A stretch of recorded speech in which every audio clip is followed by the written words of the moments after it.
Olá, bom dia, boa tarde, boa noite para quem está assistindo aí, nos ouvindo. Esse é o primeiro podcast do Coletivo de Mulheres. A gente não inventou o nome para o podcast ainda, então podem deixar suas sugestões, que estamos pensando num nome legal aí. Bom, estou aqui hoje eu, Nina Tenório, e a companheira Isadora Dias. Boa noite. Boa noite. Pra gente agora é boa noite, mas não sei que horário o pessoal vai ouvir. Mas, enfim, esse é o primeiro. Não temos nome aí. Podem sugerir qual nome vocês acham que deve ter. E aí no coletivo a gente vai discutir, mas a gente já está gravando porque nós, do coletivo, temos discutido muitas coisas e nós queremos aí levar o debate para todo mundo. Exato. Bom, só para explicar um pouquinho, a ideia do podcast é que seja um podcast quinzenal. Então, de 15 em 15 dias, a gente vai estar publicando aqui no canal do Portal Mulheres o nosso podcast com algum tema polêmico, mais teórico, enfim, que a gente achar interessante trazer aqui para vocês. E para começar o nosso primeiro episódio, a gente queria trazer aqui o tema sobre a monogamia, que é um negócio polêmico dentro da esquerda. O pessoal, a gente vê bastante, né, pessoas da esquerda pequeno-burguesa sendo contra a monogamia. E a gente decidiu discutir isso porque teve, de fato, algumas polêmicas mais recentes, né? Teve a questão do... Assim, logo que teve aquele lance com o MC Kevin, aquele funkeiro que se jogou da janela do quinto andar porque tava traindo a mulher, e aí a mulher tava no mesmo prédio e ela ia pegar ele traindo a mulher, e o cara desesperou e acabou caindo. Assim, foi tentar passar de uma janela de um quarto pra janela do outro e caiu da janela do quinto andar pelo desespero aí da mulher pegar ele na traição, né? E aí surgiu toda uma polêmica em torno disso. Exato, é. Tanto que colocaram, né, que foi a monogamia que matou o MC Kevin. Saiu um artigo defendendo essa tese. Sendo que o que matou ele ali na situação é o conservadorismo da sociedade no geral, né? Você tem que manter a imagem de um casamento, é fiel e tal, e é a situação que a gente tem hoje em dia, e não, de fato, a monogamia, né? Que, inclusive, a gente estudou, com o surgimento do tema, né? Estudou o texto, A Família, que está no livro do Friedrich Engels, A Origem da Família, da Propriedade Privada e do Estado, para entender historicamente, né, a questão da família, como o desenvolvimento chegou à monogamia e qual é a contribuição disso para o desenvolvimento social entre o homem e a mulher. Além disso, logo que saiu essa polêmica aí com o MC Kevin, né, esse artigo saiu no Brasil de fato, acho que inicialmente, depois saiu em outros lugares aí da imprensa, falando essa mesma coisa, né? De que a monogamia teria causado a morte do MC Kevin. E aí, o nosso queridíssimo Jones Manuel, o grande teórico aí da esquerda pequeno-burguesa, fez um tweet. Deixa eu procurar ele aqui. Bom, aqui. O Jones Manuel fez um tweet que foi o seguinte: a crítica da monogamia é um elemento fundante do comunismo. Engels, em particular, consolidou a visão da relação orgânica entre monogamia, propriedade privada e Estado burguês. Tema sério com vastíssima produção teórica. Na internet, fica parecendo uma banalidade imbecil. E logo depois ele tuitou: PS. No bojo da Revolução Russa, tivemos debates teóricos, políticos, jurídicos e históricos de massa sobre a monogamia e como superar essa relação social. Debate com o povo e para o povo que pensou em várias medidas concretas e construção institucional. Ou seja, o cara fez um tweet Porque ele é o grande teórico do Twitter, né? Pois é. O grande teórico do Twitter, ele fez essa linda tese dele que basicamente distorce... Basicamente não, que distorce efetivamente o que o Engels colocou no livro, né? Ele coloca, né, que a crítica da monogamia é um elemento fundamental aí do comunismo. E ele coloca essa relação aí... ele coloca que tem uma relação orgânica entre a monogamia, a propriedade privada e o Estado burguês. Ou seja, se a gente é comunista e a gente quer acabar com a questão da propriedade privada e com o Estado burguês, a gente teria que lutar também para acabar com a monogamia. Porque seria algo fundamental aí dentro do que Engels teria dito. Que a gente está aqui, né, para discutir e mostrar que não foi nada disso que o Engels falou. Inclusive, o Jones Manuel coloca também que... no tweet de baixo, né, que como superar essa relação social. Como se houveram... Ele coloca como se tivessem acontecido vários debates aí dentre as massas sobre como superar a monogamia. Como se fosse algo... Bom, tá ultrapassado, vamos ter que terminar, acabar com isso, né? Eu, na verdade, acho que o trabalhador tá preocupado mais em sustentar uma família, que tá super difícil, do que procurar sustentar mais famílias. Mas só pra uma questão em relação a esse tweet do Jones, que eu acho que é uma confusão dentro da esquerda, né?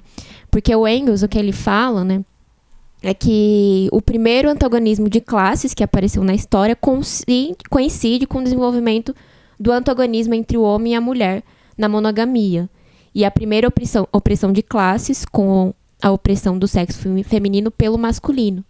A monogamia foi um grande progresso histórico, mas, ao mesmo tempo, iniciou juntamente com a escravidão e as riquezas privadas, aquele período que dura até nossos dias, no qual cada progresso é simultaneamente um retrocesso relativo, e o bem-estar e o desenvolvimento de um se verificam às custas da dor e da opressão de outros. Então, na verdade, sim, ele explica, né?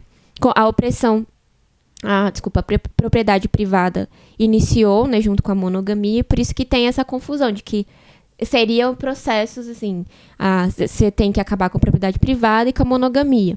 Mas com outra parte do desenvolvimento do texto, né, que a gente vai discutir, você vê que não é bem assim. A monogamia, ela é um processo social, né, que se deu junto com um processo econômico, que tem algo positivo para a mulher. Mas, enfim, a gente vai discutir melhor na questão do texto da família. É aquela questão, né, de que, na verdade, assim, as formas de família vão avançando conforme a sociedade vai avançando. Então, a gente vê, né, no texto que foi, de fato, um desenvolvimento da sociedade e, portanto, desenvolveu as novas formas aí de relação. E, bom, eu queria colocar, para começar, né, o debate, um informe sobre o texto propriamente. Tem uma frase do Morgan que o próprio Engels usa como base, né, em algumas das coisas que ele escreveu nesse livro. E ele coloca o seguinte: a família é o elemento ativo.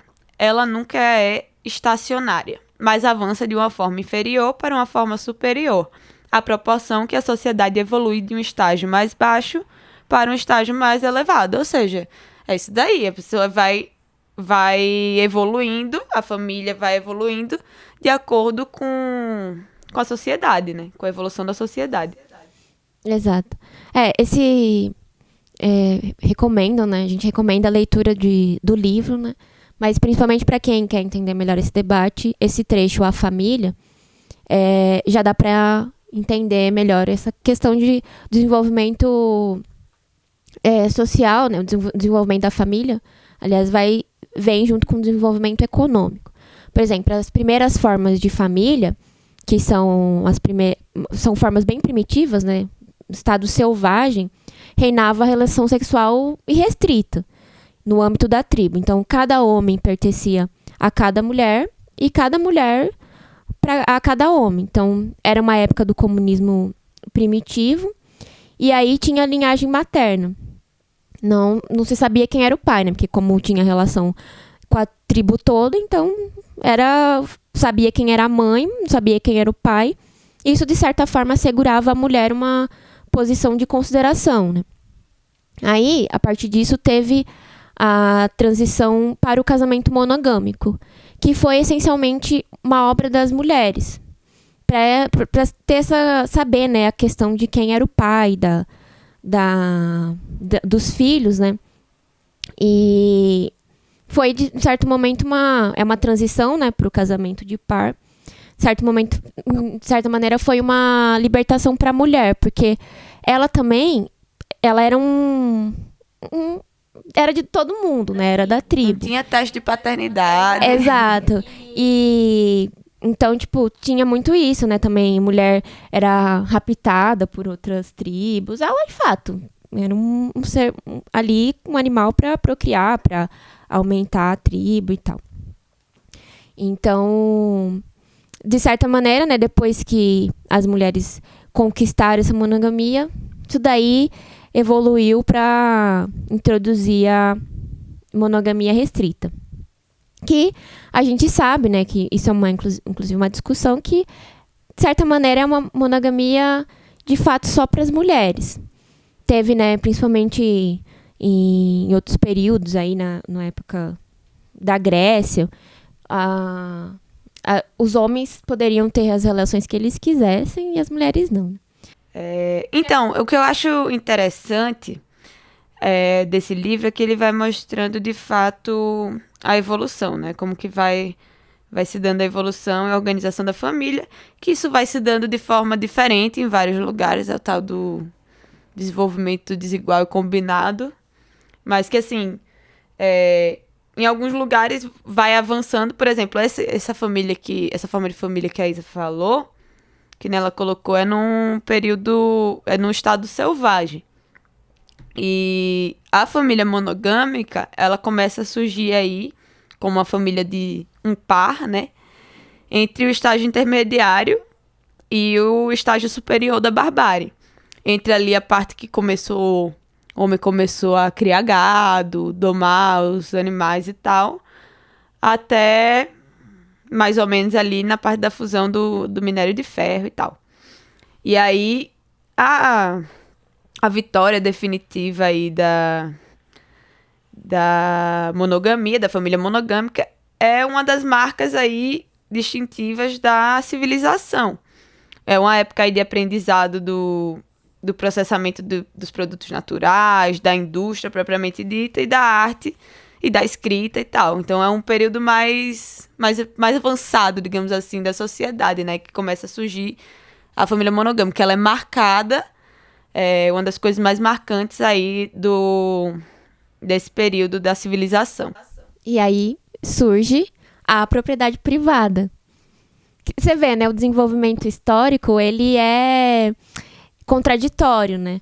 Ao mesmo tempo, quando a monogamia se tornou uma vitória para a mulher, ao mesmo tempo teve o surgimento da propriedade privada, a mudança, né, do eixo econômico, e aí a mulher, ela acaba perdendo, né, porque o homem consegue impor, né, uma vitória sobre a mulher, e ela fica subjugada à propriedade privada. Esse negócio da mulher em casa, né? Inclusive, quando a gente fala no nosso vlog, que está aí disponível no Portal Mulheres, sobre a questão do livro, né? A gente publicou um vlog de teoria que fala sobre o livro da Eloneida. E essa parte me lembra quando ele fala, né, que de fato a mulher começou a ficar nas cavernas, começou a ficar em casa, cuidando da casa. O homem saía para trabalhar. O homem saía para caçar, o cara saía para fazer as atividades fora de casa, enquanto a mulher já começava a ficar dentro de casa, né? Cuidava dos filhos, amamentava e tal, tentava ajeitar as coisas dentro de casa, enquanto o homem ia fazer as atividades externas, né? Então ficava de fato um negócio, prendia a mulher já no lar desde aquela época. Né? Ela ficou alijada aí da produção social. E aí teve o homem também começou a se basear o domínio do homem em relação à herança, né? Então, para garantir a paternidade inquestionável. E aí acontece a derrubada do direito materno, que é a derrota do sexo feminino no plano da história mundial. Porque, na verdade, antes a mulher tinha uma certa consideração, porque você tinha certeza quem era filho dela, né? Então, você tinha essa ligação. Tanto que na tribo isso era importante, né? Tanto que, em algumas situações, a maternidade que dava um poder à mulher, porque passava o que importava era a herança, né, da mãe pra filha, porque você tinha certeza, né, a ligação com a mãe. E aí, quando teve o domínio do homem, né, da garantia à paternidade, a mulher sofreu uma derrota. Exato. Eles conseguiram aí, com essa passagem, né, essa transição, mantiveram o direito à infidelidade do homem, a questão do Código Napoleônico e tal, só que a mulher era castigada se o fizesse. Se traísse o cara, se fosse... se cometesse adultério, né? A mulher não poderia. Mas, ao mesmo tempo, nessa época, a mulher já teria deixado de ser uma mulher de vários caras, né? Inclusive, tinha... Eu lembrei agora que no livro eles falavam que tinha, inclusive, rituais em que as mulheres eram obrigadas a ir lá e aí os homens passavam todos por elas e tal. E foi uma das coisas que começou a impulsionar as mulheres a irem atrás da questão da monogamia, né? A conquistarem isso daí. Eu lembrei que o Engels até coloca isso no livro. Não lembro direito como eram os nomes desses rituais, mas era algo desse tipo, né? Que a mulher ficava lá, tinha que ir lá e servir a todos os homens, etc e tal. E uma coisa que é importante também é que nessa transição não foi um fruto do amor sexual individual, né? Os casamentos eram um ato de conveniência. Foi a primeira forma de família aí que não se fundou em condições naturais, mas sim em condições econômicas. Exato. E aí entra em cena a subjugação de um sexo pelo outro, né? No caso, como o homem tem o poder econômico, a mulher ficou subjugada ao homem. Tem aquele negócio, né, de que a primeira divisão do trabalho foi entre o homem e a mulher para a geração de filhos. E, de fato, tipo assim, você vê, né, o trabalho ele foi sendo dividido. Você tinha, tipo, nas tribos você tinha uma série de coisas para fazer, era um negócio meio coletivo e tal. Mas a partir do momento que... Bom, a mulher, ela gera filhos. Isso é inegável, biologicamente, não dá pra fingir que não, né? Então, tipo, se a mulher gera o filho, ela tem aquelas... Ela consegue... Ela também tem que amamentar, etc e tal. E isso é uma coisa que só a mulher consegue fazer. Não tem o que o cara fazer. Sendo que, ao mesmo tempo, enquanto a mulher tá fazendo isso, tá cuidando do filho, que é um trabalho, o cara vai atrás de um outro trabalho pra fazer. Por exemplo, ir atrás de comida pra manter também ele, a mulher e o filho, manter a família. Então, foi feita, de fato, uma divisão de trabalho aí entre o homem e a mulher. Como a mulher tem essa condição biológica, né, de engravidar e tal, gerar os filhos, ela acabou ficando com a parte doméstica, né, a condução doméstica.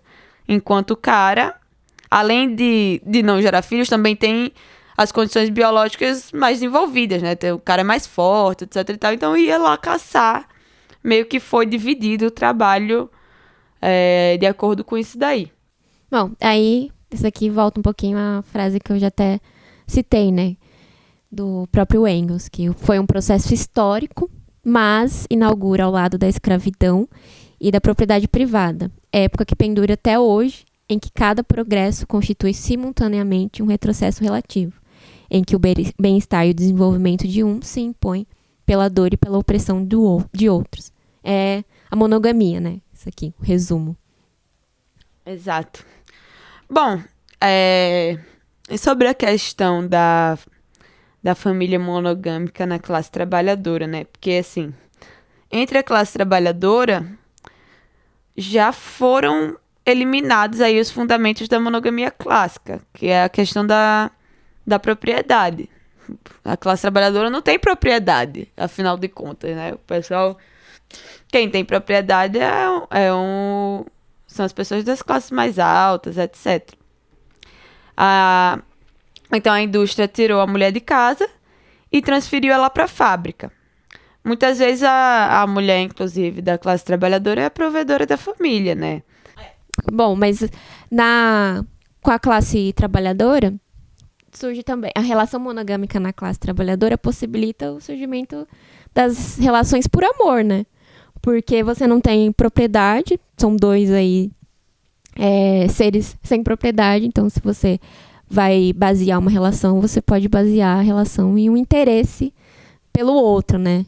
E dar margens aí para, de fato, surgir o amor. Porque tem a questão, né, de que nas classes dominantes tinha muita questão do casamento por conveniência, como tinha isso da herança e tal, da propriedade. Então tinha aquele casamento por conveniência. O que mais tem? Qualquer filme de época que você vê aí, você já vê isso. E, inclusive, hoje em dia ainda tem, né? Você acha que um burguês vai deixar a filha casar com um pobretão? Não vai, cara. Uhum. Então, assim, isso é eliminado dentre as classes mais pobres, porque não tem a conveniência de quê, né? Se a gente não tem nada, não tem essa conveniência. Então, você pode, de fato, formar um par ali com alguém que você tem uma relação boa e etc. Sem pensar nessa questão, tanto nessa questão do dinheiro, da posse, etc. Não tem tanta motivação, tanto meio para dominação masculina, né? Uhum. Bem, e eu acho que é importante, né, analisar esse texto, que é um texto histórico, né, um texto marxista, e a partir disso você entende mesmo o desenvolvimento das relações e por que a gente vai colocar a questão da monogamia ser uma evolução e, inclusive, ser importante para a mulher. Apesar de teve essa questão, né, surgiu junto com a propriedade privada, então a mulher possibilitou ser oprimida pelo casamento, mas com o desenvolvimento da sociedade, a mulher conseguindo a igualdade, isso pode se tornar de fato positivo, né, socialmente. Então, nós caminhamos para uma revolução social que desaparecerão os fundamentos econômicos da monogamia. E, então, tipo, você vê, a mulher, muitas vezes, ela tem que se manter num casamento por conta da questão econômica. E o homem, muitas vezes, se mantém por conta da obrigação, né? Da questão social, tem que ter as aparências e tal. Então, com a revolução, desaparecerão aí as necessidades da mulher se estar subjugada a uma relação que não é, de fato, monogâmica, né? Quando o homem faz o que ele quer, sai aí pra ficar com outras mulheres, tem vários relacionamentos. Tem a questão de que a monogamia ela surgiu da concentração de riqueza em uma mão só, na mão de um homem, né? E na necessidade de passar essa riqueza para os seus filhos. Então, para isso era requerida a monogamia da mulher, porque o cara precisava ter aquela certeza, né? Aquela segurança. Então, o filho era dele, ele precisava daquela mulher ali para ter os filhos dele e passar essa riqueza para a mão dos seus filhos. Agora, dado que a monogamia surgiu aí por causas econômicas, será que ela vai desaparecer quando essas causas desaparecerem? Esse que é o ponto, né? Por que a gente, como marxistas, defendemos a monogamia? Porque se as causas econômicas vão desaparecer, a monogamia ela se realizará plenamente. Então, com o fim do trabalho assalariado, a prostituição desaparecerá. E a monogamia, ao invés de sumir, ela tornará uma realidade para os homens. Porque essa é a questão da monogamia. Ela foi imposta para as mulheres, por conta da condição econômica que a mulher se encontra. O homem, como ele tem um poder econômico, ele tem aí até o respaldo moral, né, para fazer isso. O adultério, ele é muito pior para a mulher, né? A mulher antigamente era até condenada, e acho que alguns países deve ter, né, a questão da condenação. Pro homem, não, ele faz o que ele quer. Mas quando sumir, né, as causas econômicas que deixam a mulher presa nisso, e as pessoas puderem se relacionar mesmo pela questão amorosa, os homens vão ser de fato monogâmicos com a evolução da sociedade. Porque é muito isso, né? Tipo, se as bases econômicas forem extintas, dá pra você concretizar, de fato, a monogamia de uma forma ideal, digamos assim, né? Porque aquela monogamia que, no caso, assim, você tem uma relação com a pessoa, podendo ser dissolvida aí quando não for mais proveitoso para as outras duas pessoas. Você tem uma relação de afeição mútua. Você tem uma liberdade maior, né? Uma liberdade de consumação desse casamento.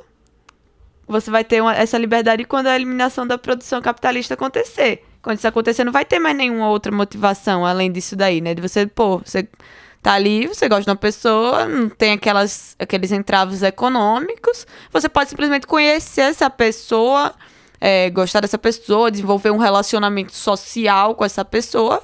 Porque a questão sexual não é simplesmente sexual, biológica, coisa selvagem de animal. É uma relação social também. Então, você consegue ter essa relação com a pessoa sem nenhum entrave. Aí, quando não for uma relação mais proveitosa para os dois, ela pode ser dissolvida também. Diferente do casamento monogâmico burguês, digamos assim. O casamento com contrato, esse negócio que a gente atual, tem. Né? A burocracia do divórcio também é um problema. Exato. Porque as pessoas estão lá no relacionamento, casam, aí vê que elas não têm afetividade, elas não têm o clima para continuar junto. Aí, como tem a burocracia do divórcio, aí tem a questão dos bens. Aí a mulher, muitas vezes, ela não quer estar naquele casamento, mas se ela sair do casamento, ela perde tudo. Não tem grana. Não tem dinheiro, toda a condição que ela vai ser colocada e tal. Aí, às vezes, o cara também, quando tem separação de bens, não quer separar porque ele vai perder metade do que ele acha que é dele, né? Porque também tem toda aquela história, né? O homem consegue, às vezes, acumular riqueza pela exploração da mulher. Enfim, você vê, é um problemão pra você separar. Um contrato, aí o que acontece? Né? Aí o cara vai lá, tem o respaldo moral da sociedade pra trair, aí começa a trair, ter relações com várias mulheres, às vezes até começa a construir outra família escondida da mulher. Todo aquele rolo que poderia, se a mulher não tivesse o problema econômico e não tivesse toda a burocracia do casamento, eles se separariam, procurariam aí pessoas que eles podem manter uma relação de fato monogâmica, que se gostem de verdade, que não estão numa obrigação, e aí é isso que é colocado. Com o desenvolvimento social, né, que vem, né, com o desenvolvimento econômico, não vai acontecer isso. As pessoas vão poder ter relações de fato que se baseiam no amor, né? No gostar do outro, no afeto. Isso daí, você vê, esse exemplo, né, que você deu. O cara, o Joãozinho, tá lá casado com a Maria, e aí ele começa a atrair a Maria com a Estela, sei lá. Não, mas assim, e começa a construir... Eu chamava Maria Estela. Nossa Senhora! Ok, ignorando as partes pessoais. O João foi lá com a Estela e começou a criar uma nova família, desenvolver uma família com a Estela e ainda mantendo relações. Na verdade, ele estava construindo essa família com a Estela, mas ele ainda mora com a Maria, porque ele não podia desfazer o contrato. Tipo assim, é um contrato. E outra, a mulher só sai perdendo nisso também, porque as leis que a gente tem aqui de divórcio, você só pode divorciar com a assinatura dos dois. Que foi uma coisa, inclusive, que durante a Revolução Russa foi uma conquista das mulheres, você ter o divórcio assinado por uma parte só. Por exemplo, se a mulher fala, eu quero me divorciar, ela assina o papel e tchau e benção, entendeu? Não precisa ter a outra assinatura do cara pra divorciar. Tanto que o queridíssimo Stalin ainda voltou com isso, né? Depois falou, não, tô nem aí pra mulher, vamos voltar com o divórcio com 2 assinaturas.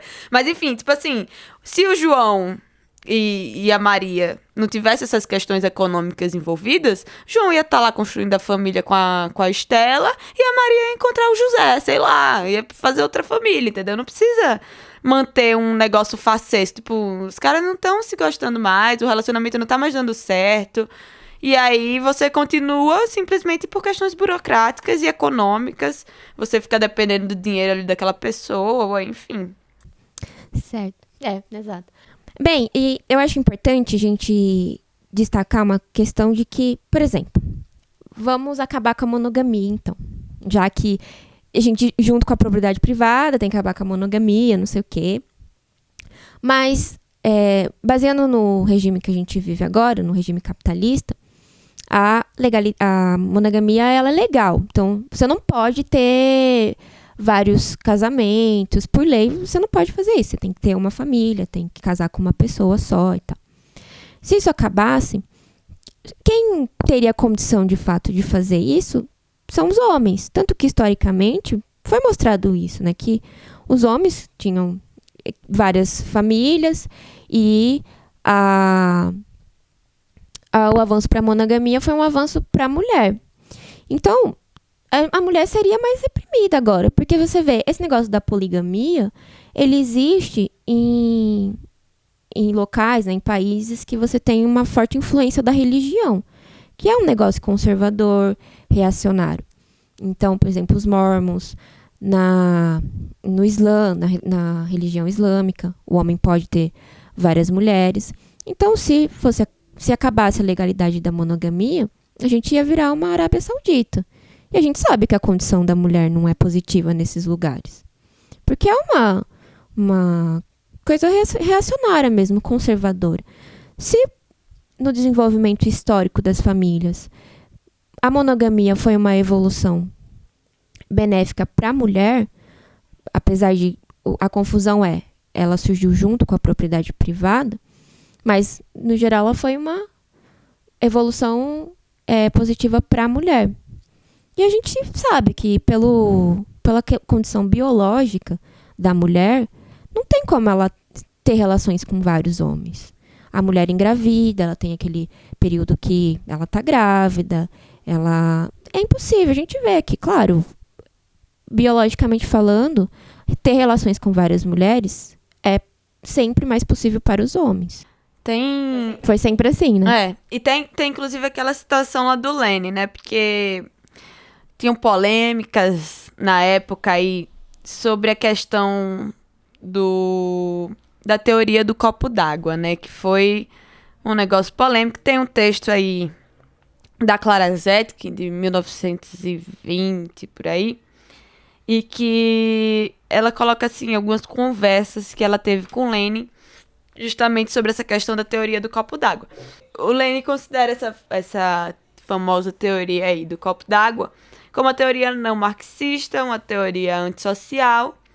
E ele fala, né, que na vida sexual se manifesta não só aquilo que deriva da natureza, mas também o que nos dá a cultura, quer se trate de coisas elevadas ou inferiores, né? Ele coloca, de fato, que essa questão de que as relações sexuais são também relações sociais, né?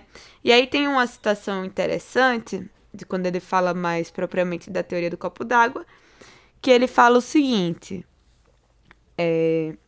sem dúvida, né? O pessoal, a teoria do copo d'água é o seguinte, né? Dando uma explicada geral, é que basicamente, assim, o sexo seria uma necessidade fisiológica, assim como a necessidade de beber água, por exemplo. Então, o Lênin coloca, né? Sem dúvida, a sede deve ser saciada.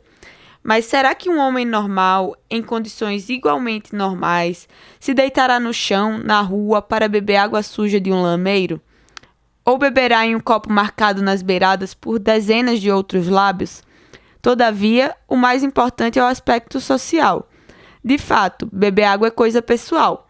Mas no amor estão interessadas 2 pessoas e pode vir uma terceira, um novo ser. É disso que surge o interesse social, o dever para com a coletividade. E ele coloca, né? Como comunista, não sinto simpatia alguma pela teoria do copo d'água.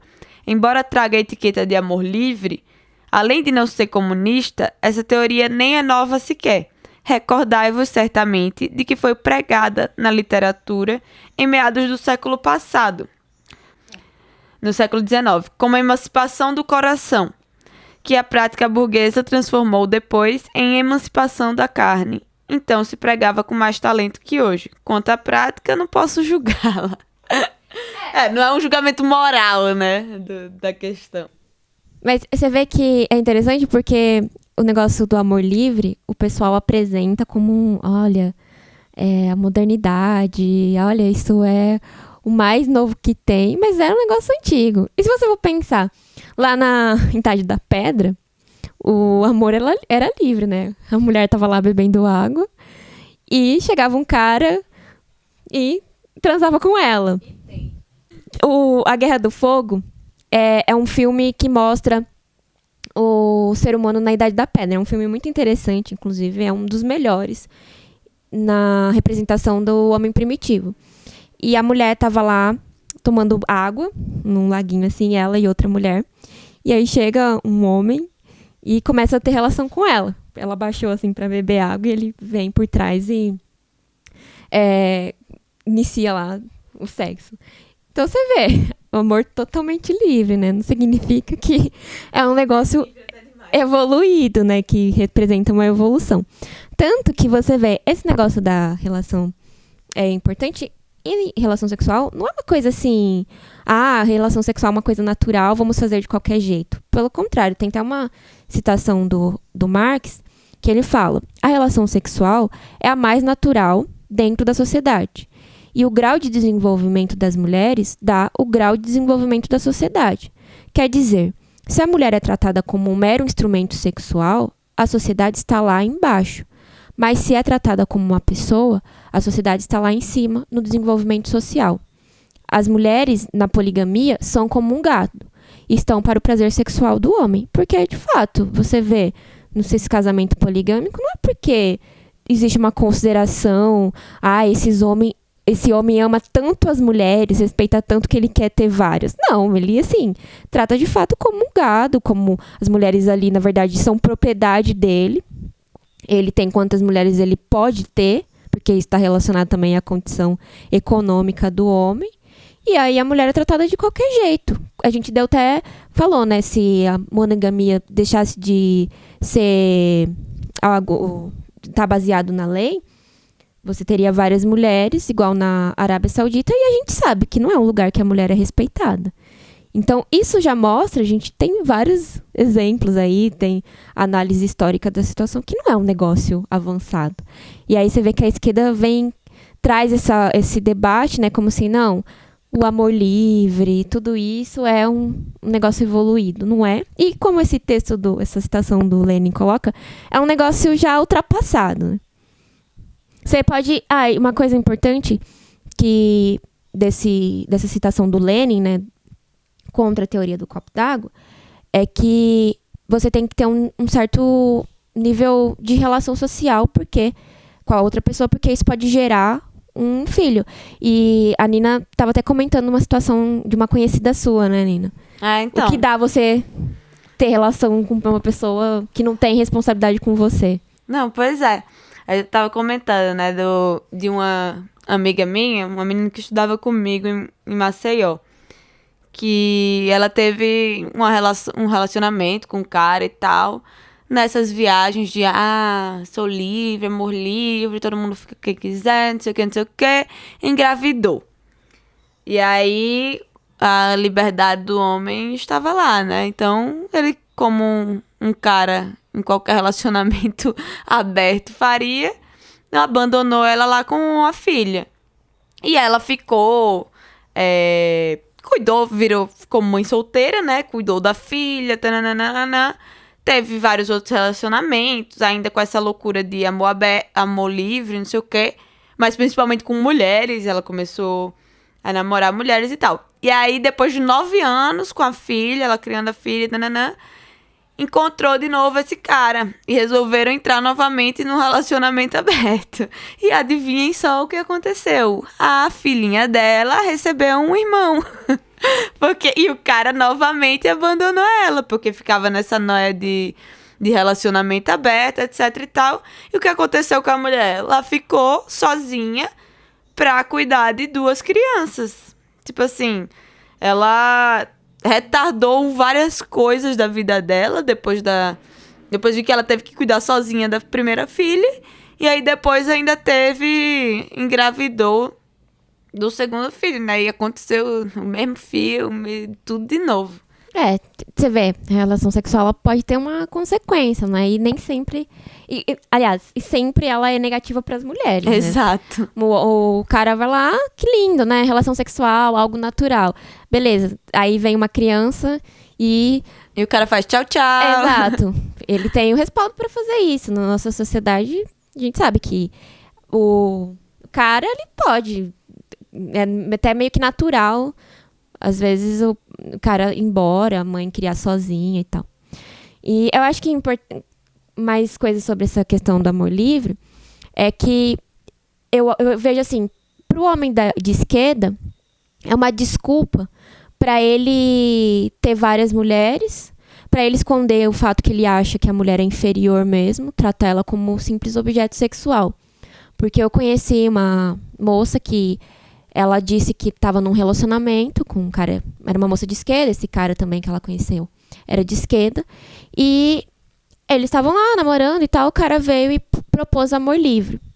E ela não queria aceitar, mas ela gostava do cara, então ela achou que era um modo de manter o relacionamento com ele, porque ela gostava dele e tal.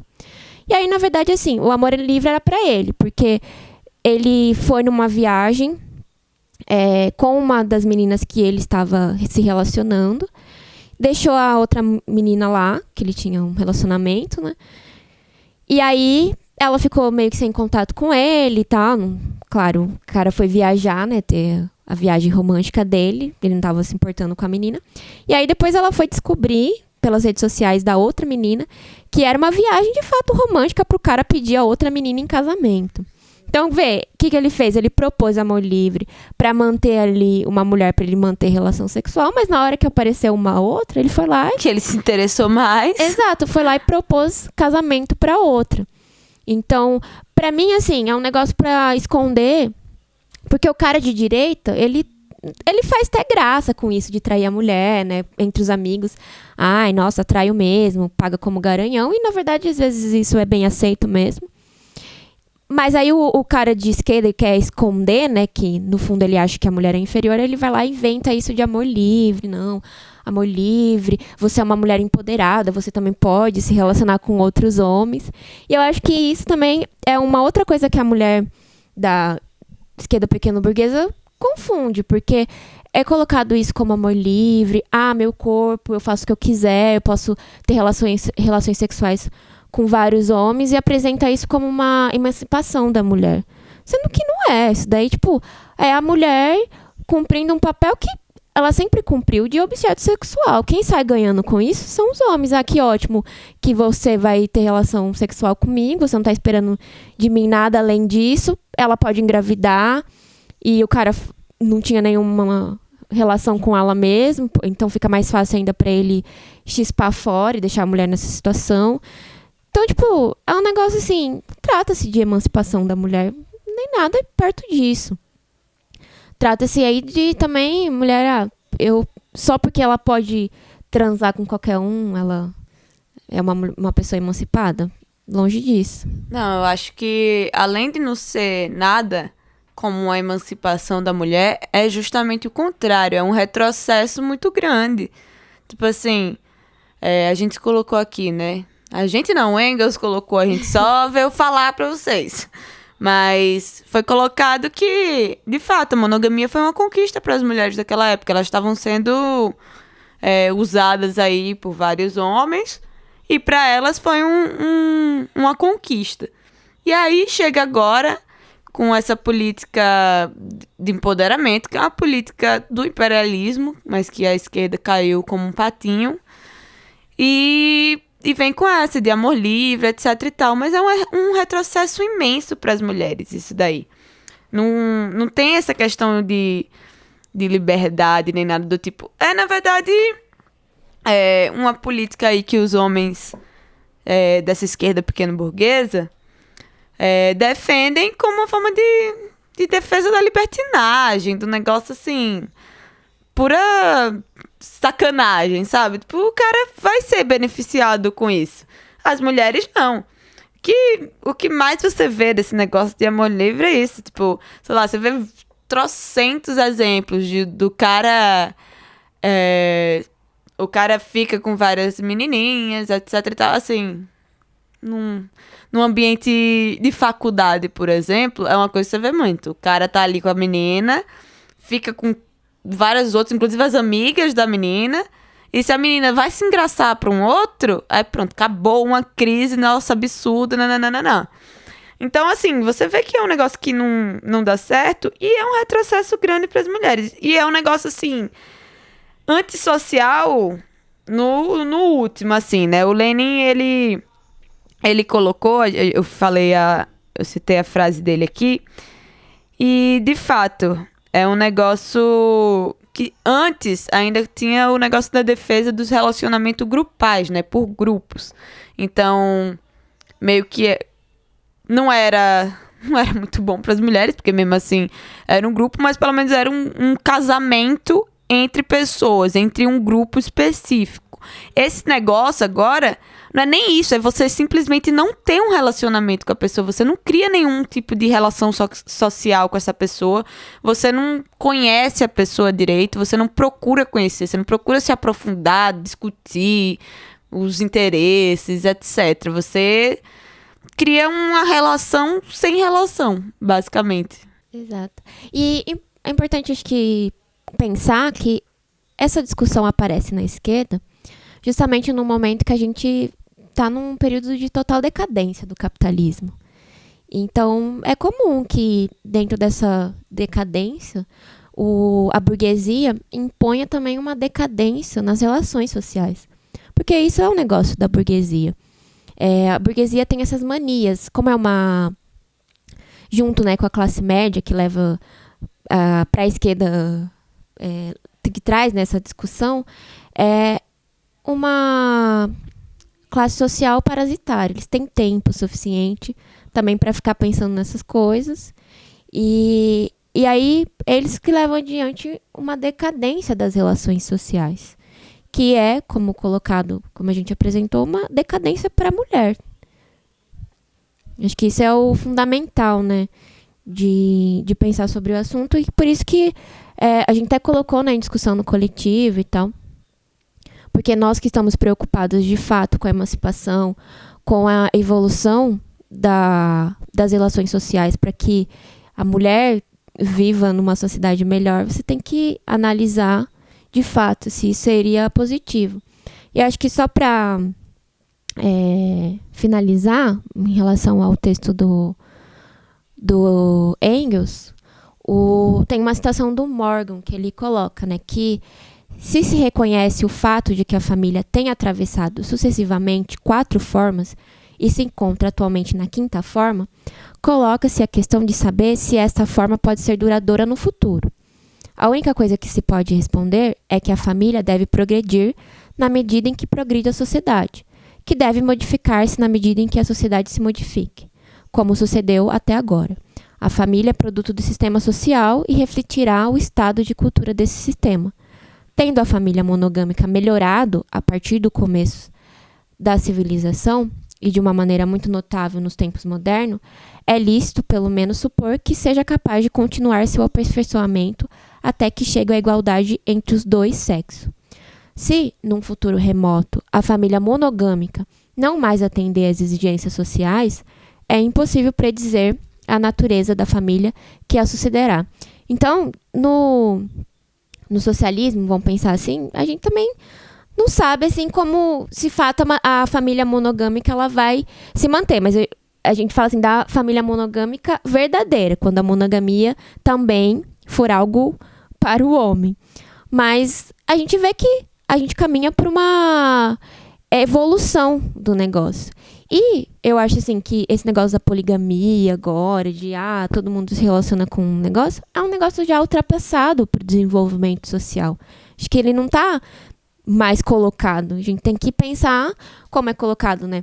Na evolução da monogamia para o homem e no socialismo, com o desenvolvimento, né? Com a igualdade entre o sexo, a gente ainda, na verdade, nem sabe como de fato vai ser a família.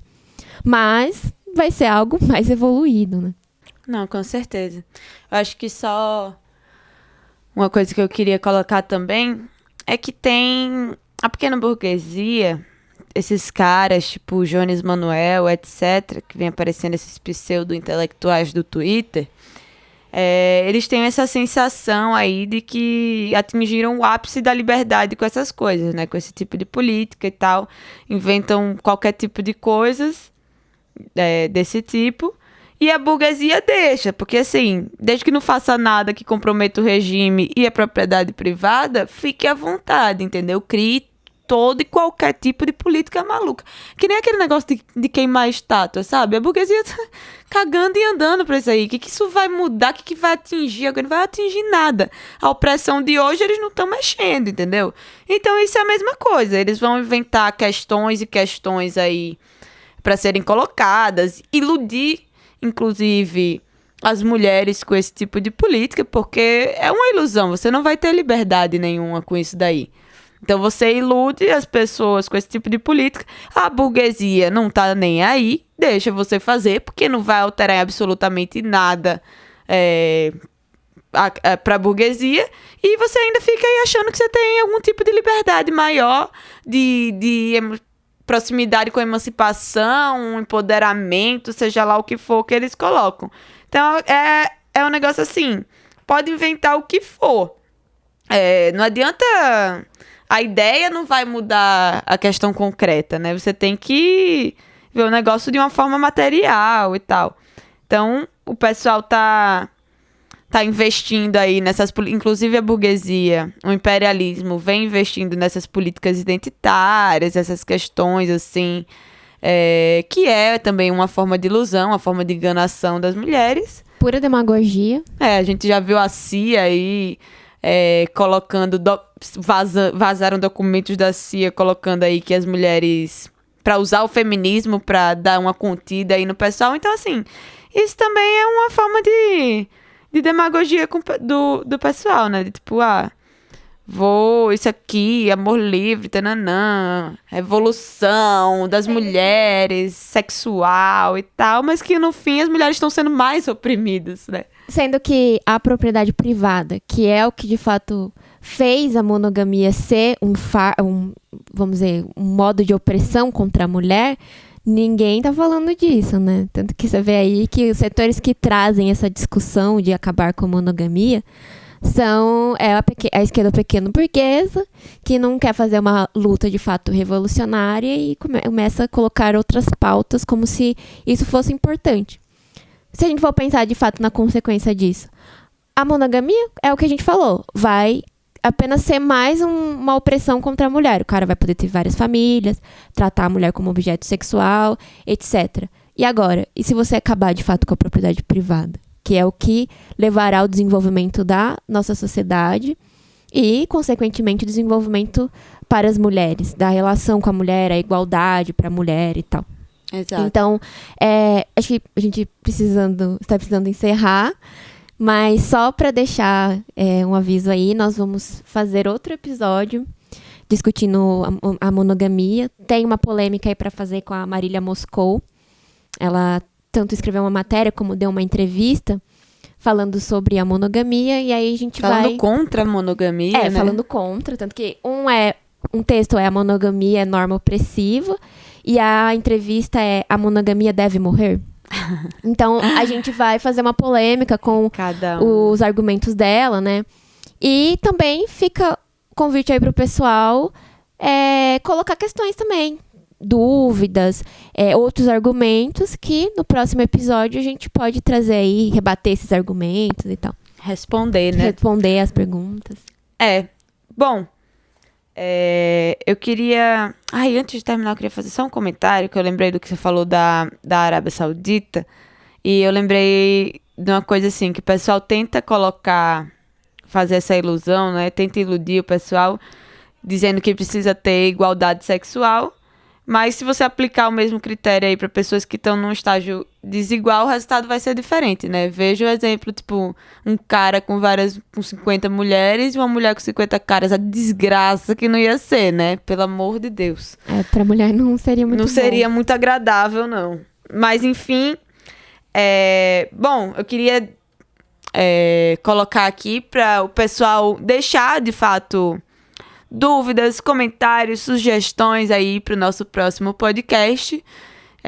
Quinzenalmente vamos estar aparecendo aqui, falando sobre algumas polêmicas. A Isa já soltou um spoiler aí sobre o nosso próximo episódio. E é isso. Queria agradecer a todo mundo que assistiu. Se puderem se inscrever no nosso canal, ajuda bastante a fortalecer a nossa imprensa, a imprensa revolucionária das mulheres. Deixar sua curtida, seu comentário, compartilhar muito aí. E é isso. Muito obrigada. Obrigada, Nina. Obrigada ao pessoal que nos ouviu até aqui. E nos vemos aí no próximo podcast.